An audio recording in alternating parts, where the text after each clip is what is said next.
Be honest, are you still chasing your ex? Are you still rereading old messages and replaying old conversations in your head? Are you still checking on their stories to see what's up with them? Because to be very honest, that will keep you stuck. Today, we're going to talk about how to stop chasing after your ex, what to do instead, and how to actually move on from them.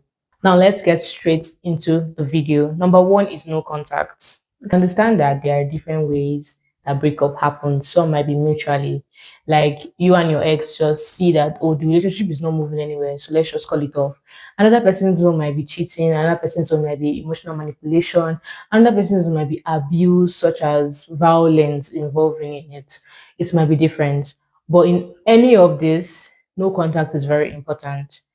You have to stay away. And I'm not talking about the one where you say you cut your ex off and 2 weeks later you're back and you're talking to him. I'm talking about real boundary here. Setting real boundary, no contact, not checking on their socials at 2 a.m. or entering their DM to check how they are faring. I'm not talking about that one. Real boundary. And someone will ask, but what if I need closure? I need you to understand that closure at times might just be you still entering their DM to check how they are faring. I'm not talking about that one. Real boundary. And someone will ask, but what if I need closure?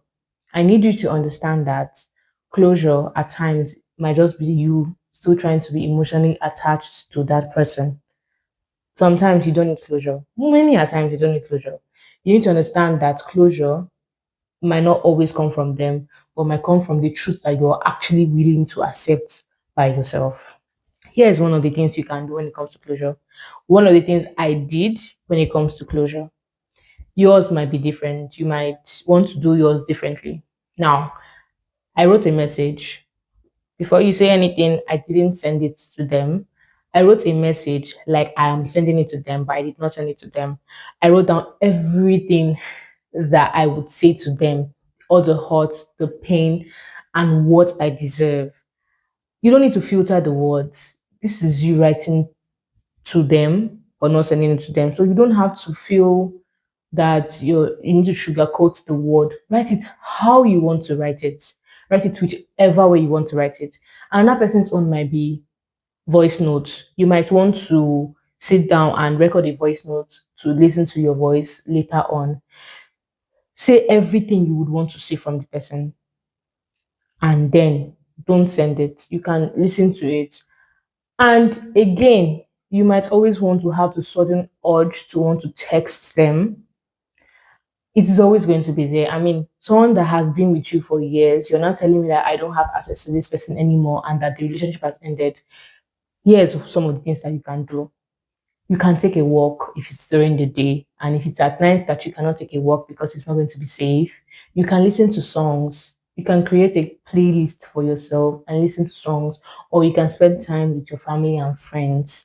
It depends on you and what you would do. Some people might not like walks, some people might like to listen to music, some other people is spending time doing things that they love and staying with people that they love. So it always depends on you. But whatever you do, don't stay stuck trying to chase closure, because that's just going to be you staying stuck basically. So don't chase closure, rather. Now let's move on to number two. That is rebuilding yourself.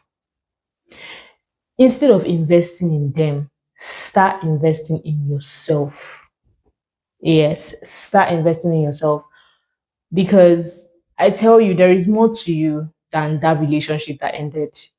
Start doing things you really love. Someone might ask, what do I actually do when it comes to rebuilding myself again? Let me give you three things that can help you when it comes to rebuilding yourself. Number one is set one goal. Yes, set one goal. Don't, I want to do this, I want to do this, I want just one goal first. It could be for the next 7 days, it could be 2 weeks, it could be 3 months, it could be 6 months. It depends on you. It depends on how consistent you can be. Some people is 7 days, Some people is 6 months and they will be consistent all through. Some people are really good at that.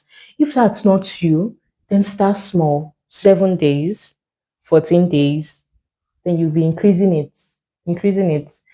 But know that set only one goal first. Two, fill your life with the things of the person that you're becoming. Start doing things that will help your future self, basically.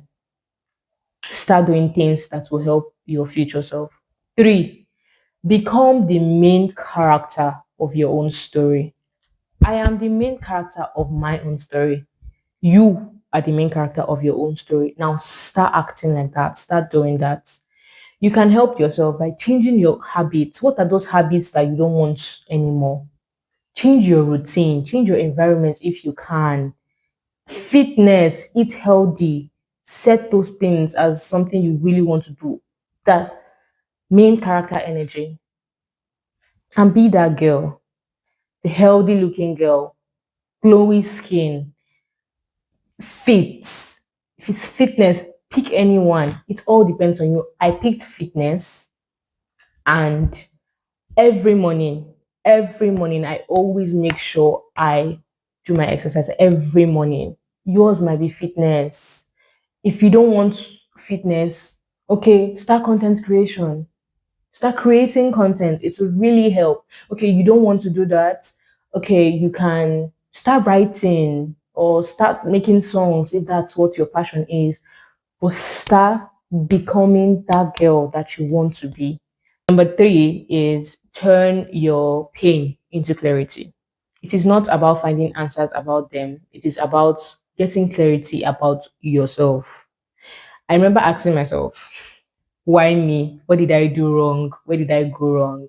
Those questions are valid, but it kind of kept me stuck. Rather, I started asking questions that would give me clarity, like what was those patterns that I missed? What was those boundaries that I ignored? And what was those red flags that I missed? What is supposed to be put in place to have a healthy relationship? You also have to remember that it's not about forgetting them, but it's about finding yourself. It is about finding you. Now, if this video helped you, why not save it and comment down below, I'm choosing me. My name is Modupe and welcome to my YouTube channel. See you next week. Bye bye.